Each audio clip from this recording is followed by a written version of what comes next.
friends, I'm Frida, and today I'm going to be talking about clarinet reeds. So the first thing to talk about with reeds is how to figure out which ones you want to buy. There's such a large variety out there. And to do that, there's two factors we have to consider. The first one is the reed's brand, and the second one is the reed's strength. So I'm going to talk about a few different brands and their pros and cons, and then we'll get into strengths. So the first couple brands I want to talk about are for beginning younger musicians, and these are Rico and Rico Royal. Now these are really great reeds for beginners. They are inexpensive, meaning if a younger kid breaks them while they're just not handling them well, it's okay, it doesn't cost that much money. And they're also really easy to play on, so for a new student, it helps them get a sound out more quickly, and it helps them find some enthusiasm for the instrument. Those two things come with some cons though, which is they're just not as well made as some other reed brands, and you're not going to get as good a sound out of them if you're a more advanced player. That brings us to what I call intermediate reeds. These are Mitchell-Lurie, which is made by Rico, and Juno, which is made by Van Doren. These are also relatively inexpensive reeds. They should be right around $20 a box, or maybe even a little less. But they're still a much higher quality than those beginner reeds. And then the third category of reeds we need to talk about is more professional reeds, like those made by Van Doren or Eastman or Diodario or any of the wide variety of brands you can find.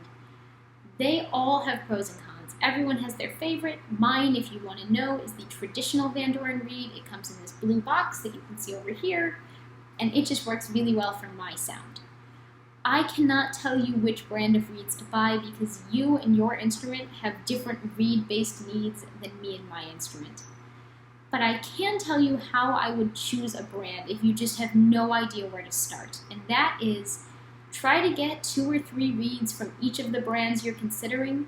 Like if you're between the traditional Van Doren and the V21, get 2 or 3 of each reed.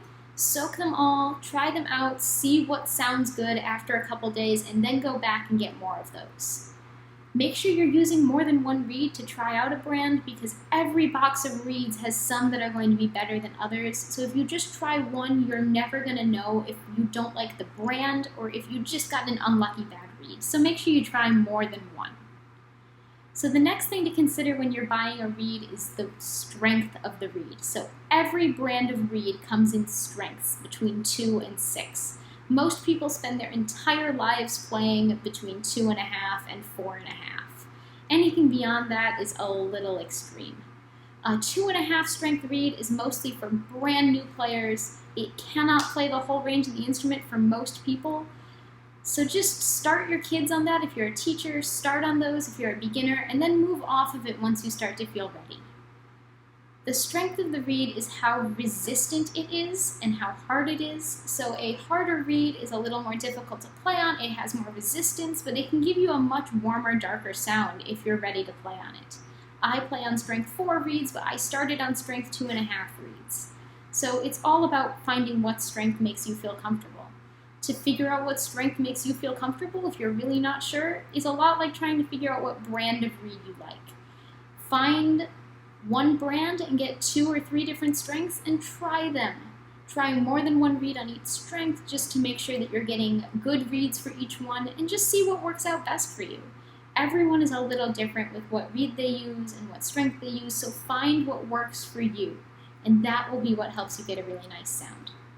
So the next question is, if I started on a 2.5 and am now at a 4, how did I know when to move between reeds? And the answer is, once they start just not feeling as good anymore.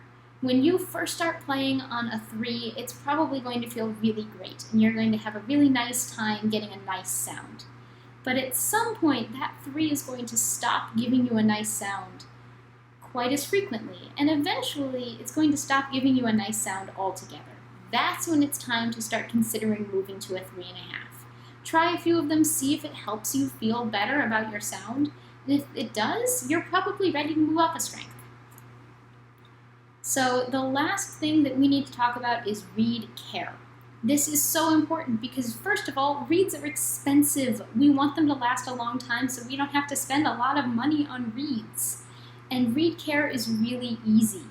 As long as you take the time to do it every day and it's not a lot of time, it's really easy to have your reeds last. So the first thing that happens with reed care is just soak your reeds before you play. It helps them last longer. Easy as that. The second thing that you're going to need to participate in good reed care is a reed case.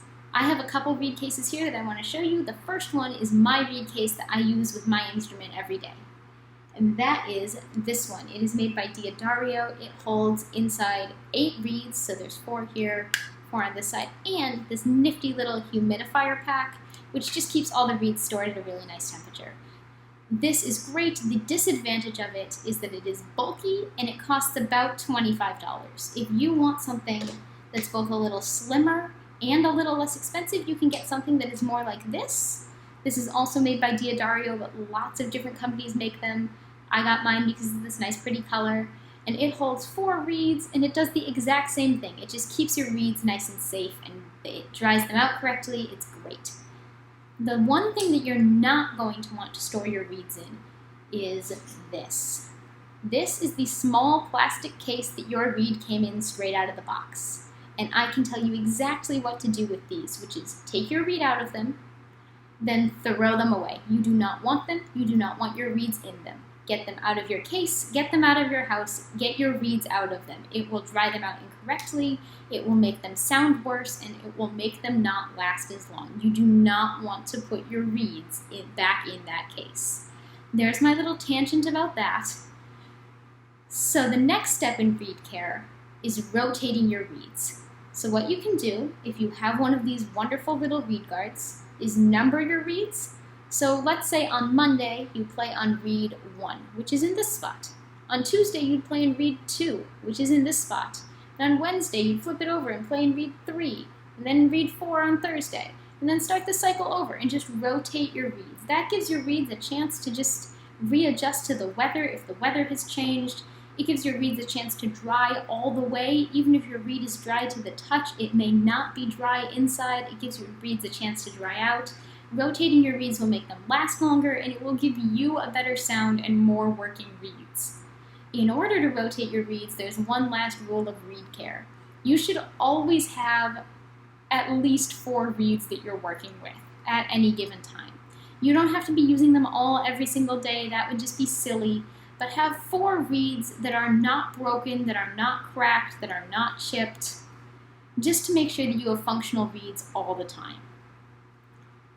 With that, that's just about all. I hope that this was helpful. Thank you so much for letting me talk, and I will see you in the next part.